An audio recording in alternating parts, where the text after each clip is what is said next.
மோர் தென் 3 lakhs plus dogs 8 weeksல இல்லாத ஒரு ஷெல்டர்ல வந்து போடணுமா. இந்த சிட்டில ஆல்ரெடி கோடி பிரச்சனை இருக்கு. Women safety, corruption, religious crimes, poverty அப்படின்னு சொல்லிக்கிட்டே போலாம்.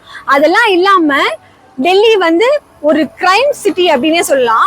ஆனா அந்த எல்லா பிரச்சனையும் விட்டுட்டு இப்போ டாக்ஸோட நம்ம ஃபர்தர்ல ஸ்டெப் எடுக்கணும்ல. ஒரே ஒரு டவுட் மட்டும் இருக்கு.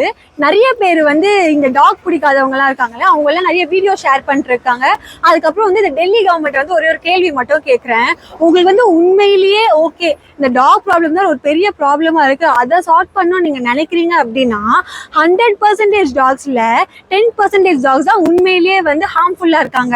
அந்த 10% டாக்ஸை நீங்க வந்து கூட்டிட்டு போயிட்டு வேக்சின் பண்ணி ப்ராப்பர் இன்ஜெக்ஷன் எல்லாமே போட்டுட்டு ப்ராப்பர் மெடிகேஷன் கொடுத்துட்டு அதுக்கப்புறம் அவங்க எங்க இருந்தாங்களோ அங்கேயே விட்டீங்கன்னா ஒரு ப்ராப்பர் சொல்யூஷன் கிடைக்கும். ஆனா அதெல்லாம் நீங்க பண்ண மாட்டீங்களா? இப்போ ரேபிஸ்ட் உங்க லாஜிக் படியே போனோம் அப்படின்னா நீங்க வந்து ஹார்ம்ஃபுல்லா இருக்க அந்த 10% டாகை மட்டும் ஷெல்டர் பண்ணாம எல்லா டாகையும் ஷெல்டர் பண்ணணும் நினைக்கிறீங்க.